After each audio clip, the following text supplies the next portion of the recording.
好，有没有问题 ？OK， 等一下。Okay, we will here we discuss the current and divergence. As we derive the differential form of Maxwell equation, we encounter that two kinds of spatial derivatives, that is the curl and divergence, which shows the spatial derivative in the cross product format and dot product format.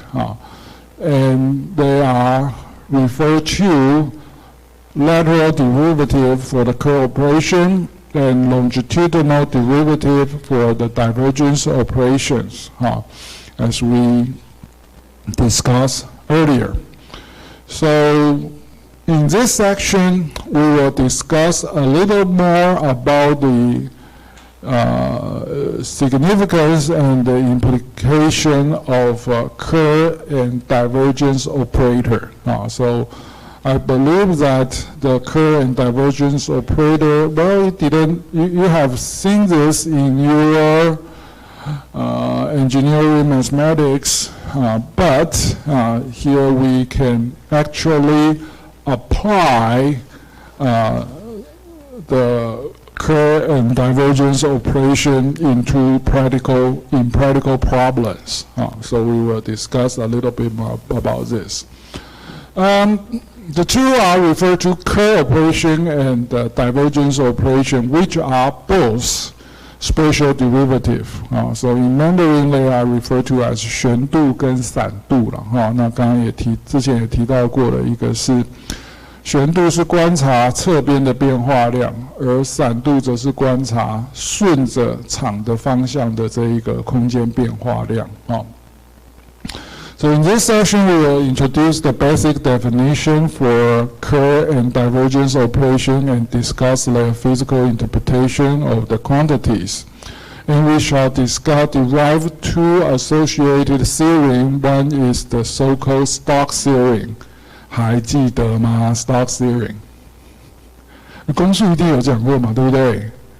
但你说你不记得了，我也不怪你了哈，因为在公数的时候，你大概也没太多机会去真切的验证什么叫做 Stokes theorem 不过在电磁学里头，我们就会好好的用 Stokes theorem 嘛事实上也就是curl相关的 theorem 叫 Stokes theorem 那 divergence 相关的 theorem 叫 divergence theorem OK 好了，所以史达克比較厲害我們要改一下名字。所以跟 the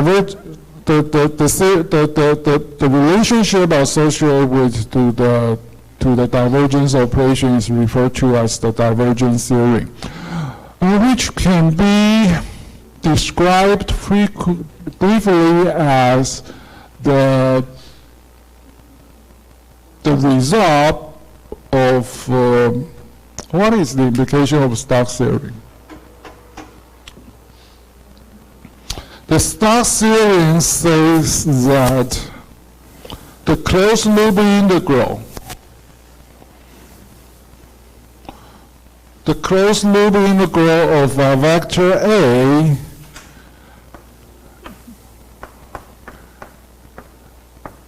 can be replaced as the surface integral of the curl of A.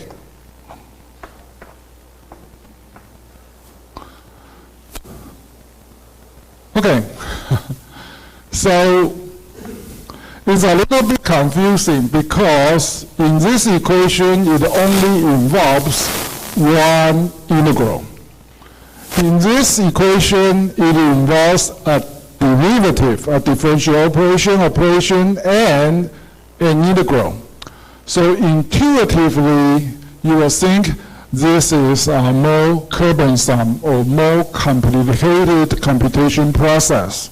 However, many times, in many cases, this one, the computation of this operation, which has two steps, is much simpler than this computation. 所以理论上来看的话，也就是所谓的 Stark series， 它告诉你的是某个物理量的封闭回路线积分可以表示为这个物理量的旋度，再对这个旋度做面积分啊。看起来你要多做一遍，多做一步啊，你要先微再积啊，看起来比较复杂，但是真实的状况是后面那个做法，也就是先微再积，它做起来比直接把那个物理量绕着一个 contour 去求线积分硬干这件事情来得容易，好不好？所以 Stark series 告诉你的是这样的关系。那在应用问题上面要不要这样做，就看情形了。Many times it's much easier to compute the curl of the vector first than compute its surface integral, rather than, which is easier than taking the closed loop integral directly. All right. So that's the implication of the Stark series. And the divergence series can be formed in a similar manner. Say if you have a vector A, and you have to carry out the closed loop integral of the vector A, and it can be replaced with as a volume integral of the divergence of the vector, then volume integral. So the divergence series is pretty much similar to the Stark series. It also states that the closed surface integral of the vector A can be replaced as the differential operation as the which is the divergence of A, then taking the volume integral of the divergence of A. So they are quite comparable. And here let's check out with one example.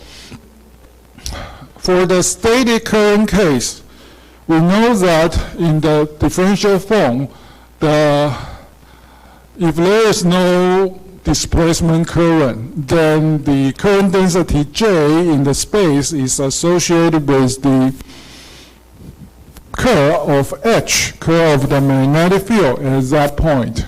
So that is the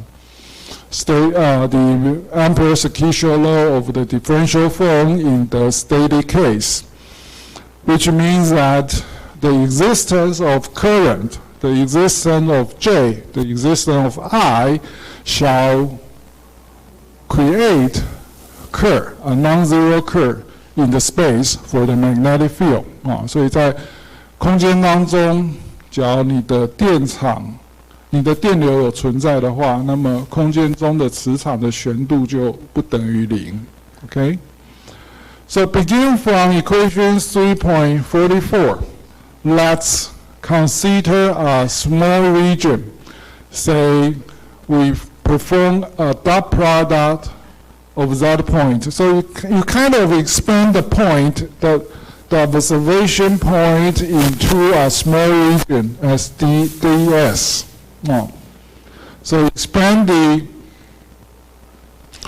point of the observation region, the observation point from a point to a small region. So expand it a little bit to the side, so it becomes the dot product of the divergence of H and the small region delta S.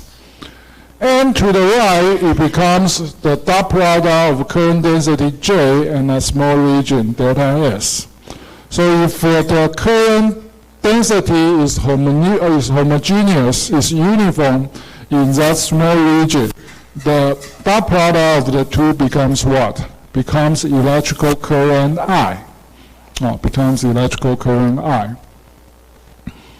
Next, and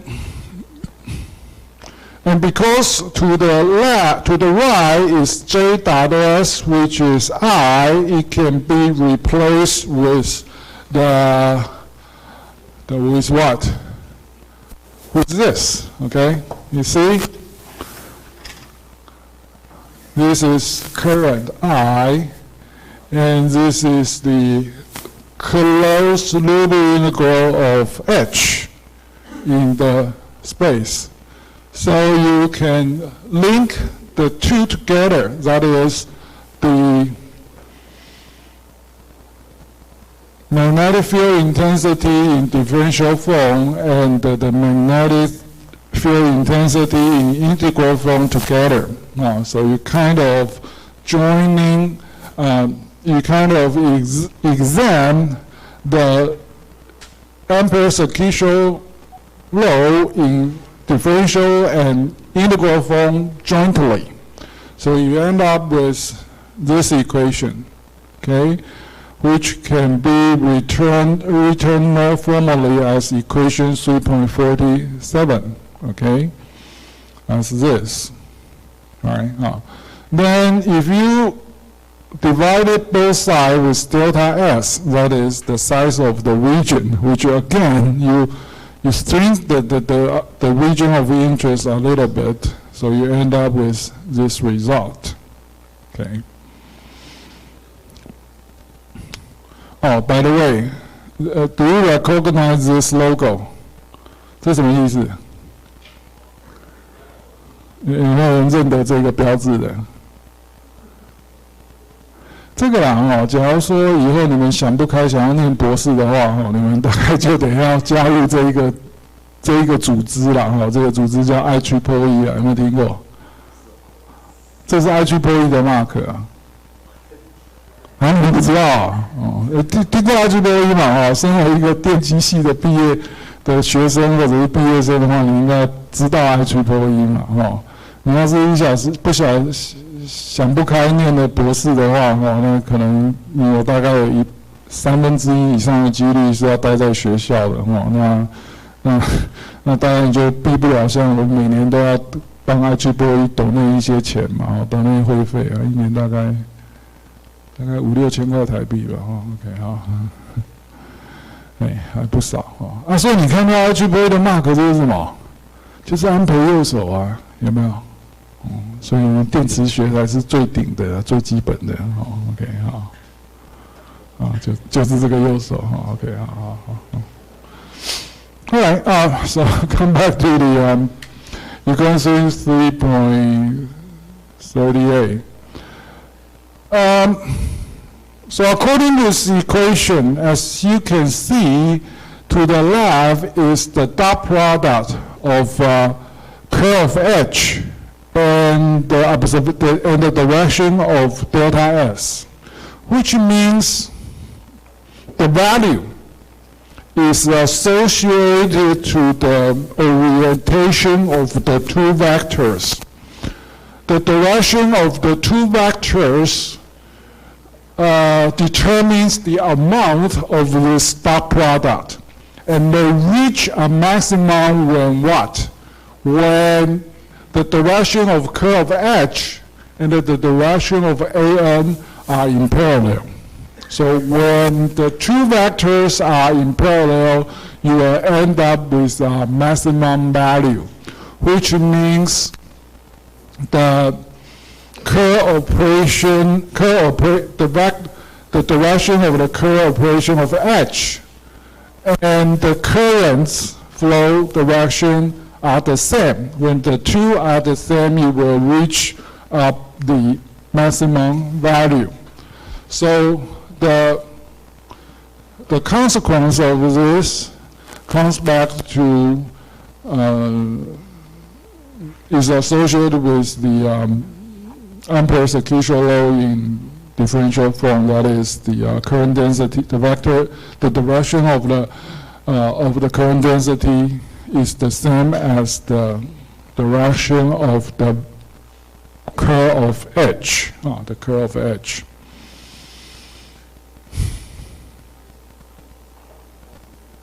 Well,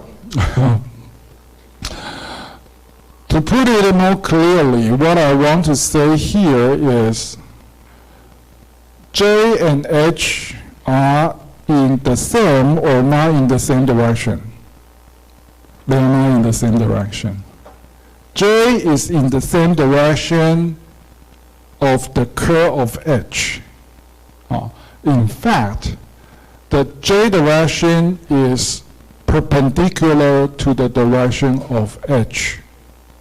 好，所以下面这句话要了解正确哦，它不是跟你讲说 J 跟 H 同方向，它是说 J 跟 H 的旋度同方向，而 H 的旋度会出现在哪里？注意，它是一个 curve， 它是一个外基的操作，所以那个 curve of H 的方向是跟 H 方向正交的。它的 curve of H 的方向跟 H 方向是垂直的，是正交的，所以意思也就是说，电流的方向跟电流所产生的磁场方向是垂直的，是正交的啊。所以那个右手定则嘛，你看到你的电流方向跟你的磁场方向其实是正交的，它在侧边啊，是落在侧边，不会落在顺着电流的方向。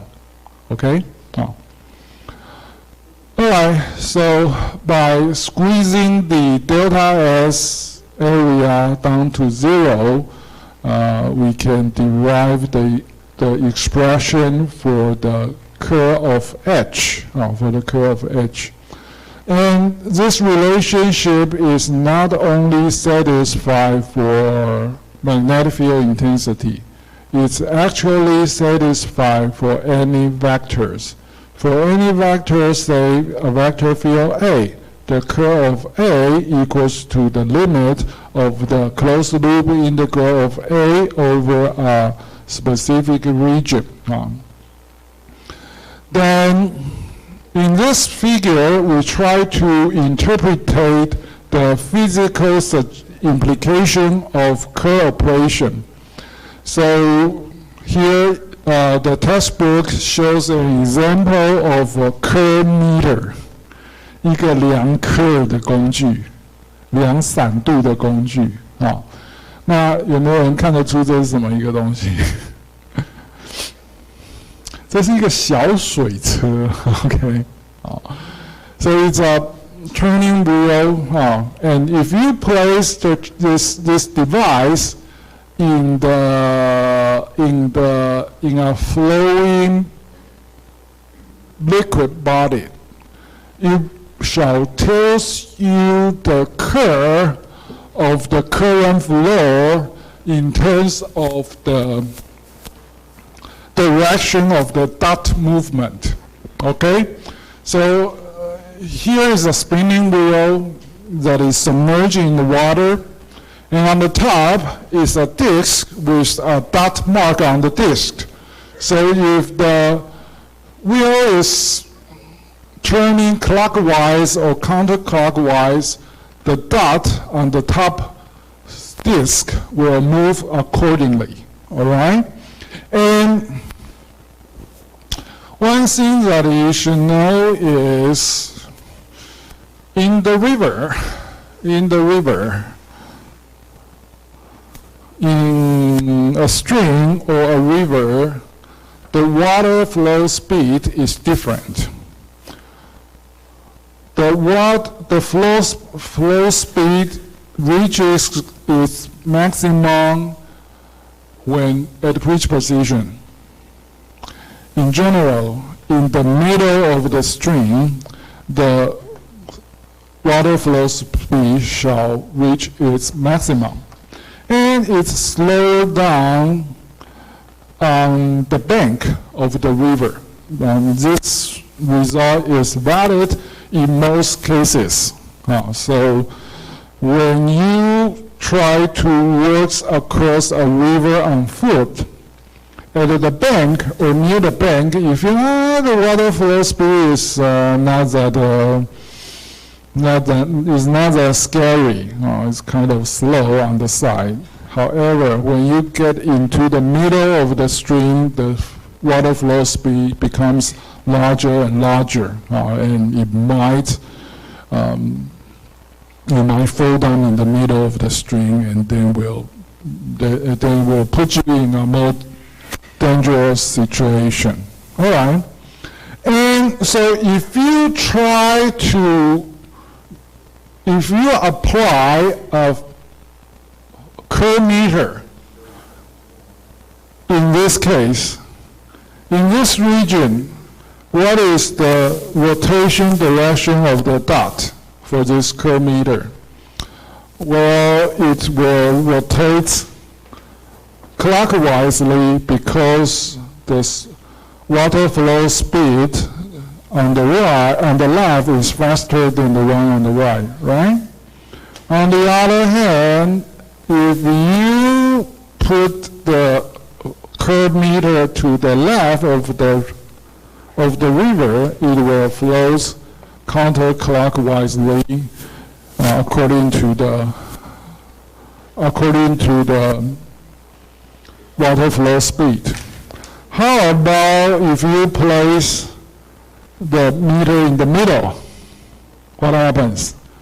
Well, it shall not rotate because the water flow speed is about the same at this point. Okay, so using this curve meter, you can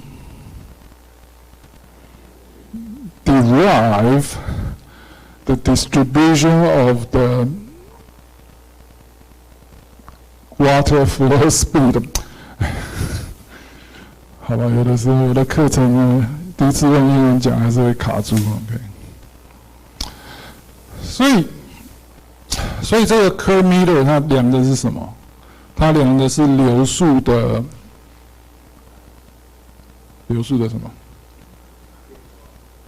变化率啦，变化量还是变化率？变化率啊，变化率啦。所以在右边的时候顺时针转你说它是正值好了，那到另外一边就是负值，所以它其实就是把水流的流速在横的这个方向上面去做一个空间的微分，所以流速我们知道的是这样子水流的流速 V 是这样子。所以你只要把这一个结果去做微分的话，那就是正值变0，然后变负值，对不对？所以你等于把上面这一个空间分布做一次微分之后，你得到的是这样的一个变化所以事实上你其实就是在量斜率啦量斜率。然后在中间顶点的时候呢，你有一个 zero crossing 因为那个地方的左右的流速的那个差异是最小的所以 curve operation 它的物理意义也就是在空间上面取微分，而它取的微分方向是跟这个物理量的方向垂直的这个方向，也就是它的侧边，所以我们才说它是 lateral derivative。OK， 好啦，那既然有旋度计，我们是不是要有什么闪度计那闪度计会长什么样子 ？OK， 这边把它讲完好了不过我这边当然也刚刚讲过了嘛所以这个是流速嘛。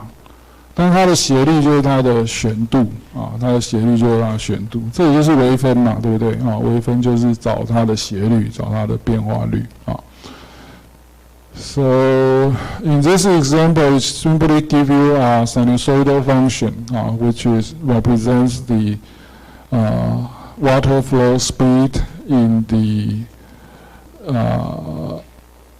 water flowing direction is in the z direction. However, you see, V is written as Vz, which means the water is flowing in the z direction, as function of x, which suggests the water flow speed are different at a different position x.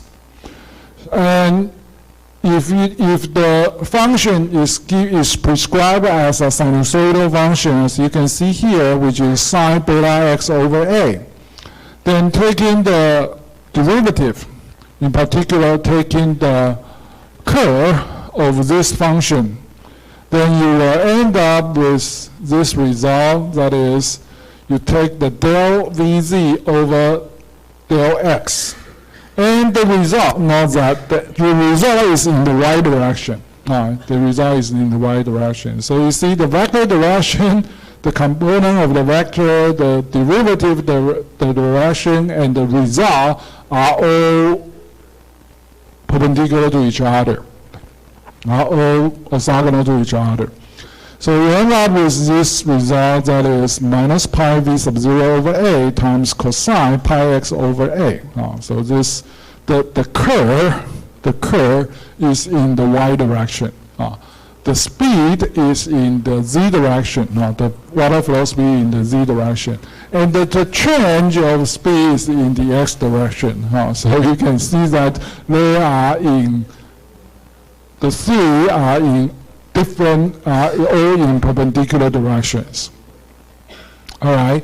So as I already stated, to the right of the river, this is rotates clockwise. This play to the left is counterclockwise. In the middle is not rotating.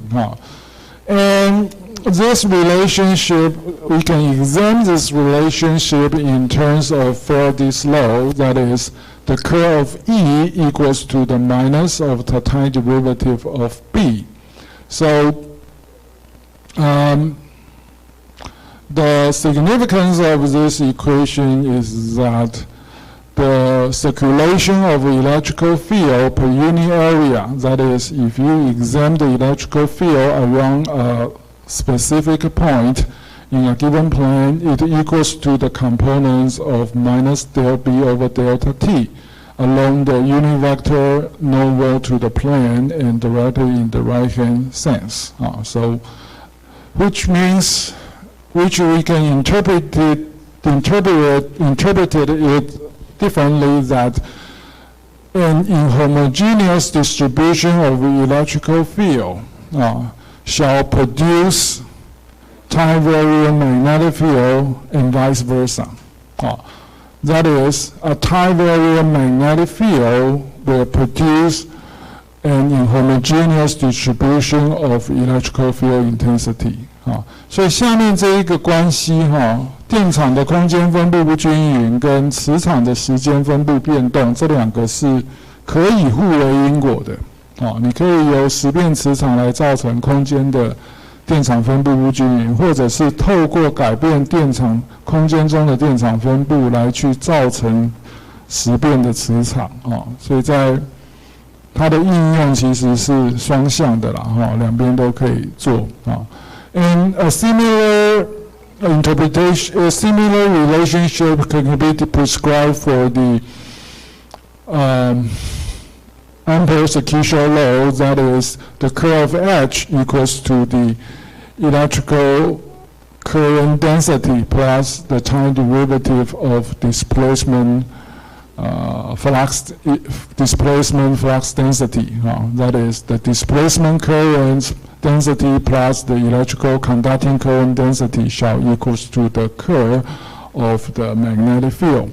And a more simple way to put it is that the inhomogeneous in the spatial distribution of magnetic field shall result in a time-varying electrical field and vice versa, which means a time-varying electrical field will produce a homogeneous magnetic field distribution in the space. Okay. All right. Okay. Keep going. Okay. And all right. So after the discussion of curl operation, let's discuss a little bit more about the divergence. So of course, let's begin with the Gauss's law for the electrical field in the differential form, which says the divergence of D equals to the electrical charge density, though.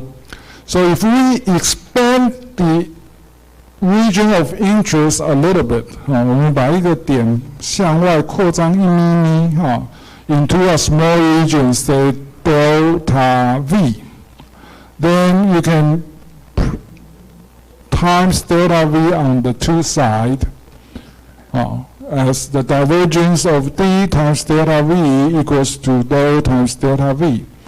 And because this product, rho times delta V is what? Is electrical charge Q. And if you recall the integral form for the Gauss's law for the magnetic field, Q equals to what? Equals to the closed surface integral of D. Closed surface integral of D. Then you can associate the differential form and the integral form of the Gauss's law for the electrical field together and end up with the equation over here. That is, the closed surface integral of D equals to divergence of D times a small region. And of course, this relationship is only valid for a very small region. So again, 所以这边你看，有的数学有时候不喜欢数学的原因就是他们就在玩那个 case 一下子缩小一点就放大，把一个点放大一点，然后就再缩小下来所以现在要把它缩小下来OK. So if you shrink the region to a even smaller region, that is, delta V becomes smaller and smaller and tends to 0, you end up with this relationship. The divergence of D equals to the closed surface integral of D over a small region delta V. So this is the equation that expression divergence in terms of integral of a very small region. And if you put it to a limit, you will get this result. For a specific point, the divergence emitting from a specific point equals to the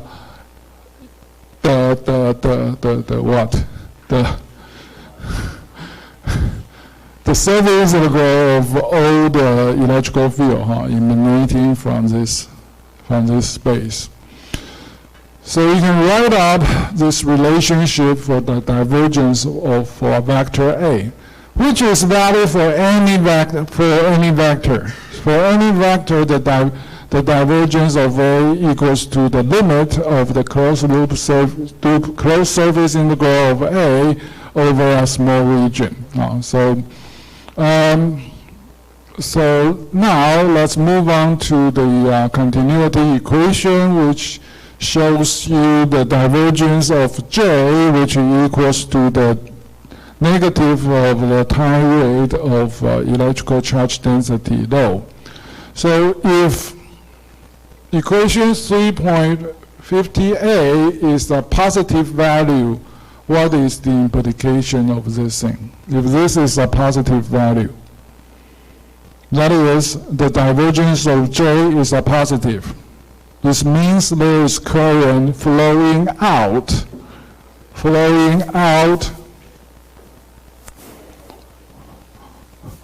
a region.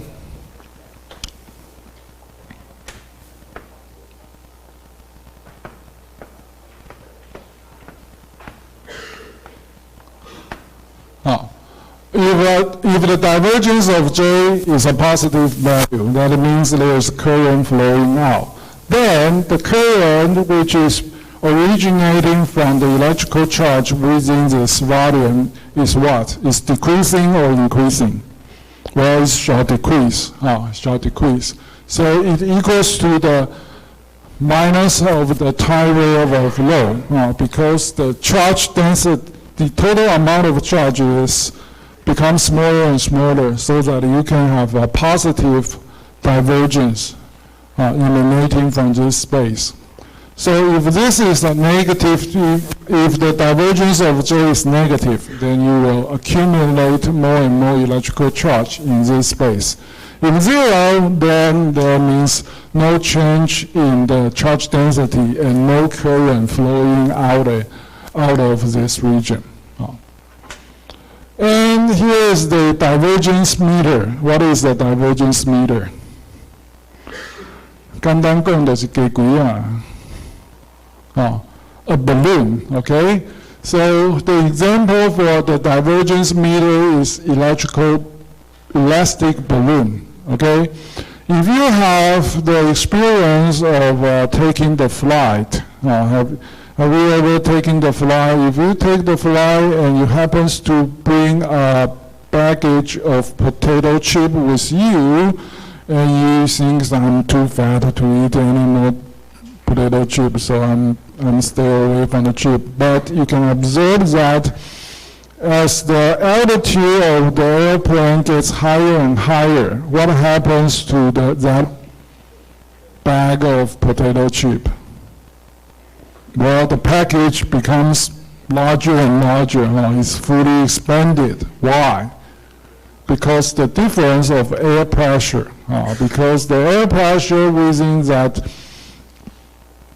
potato chip baggage is much larger than the air pressures at a high altitude.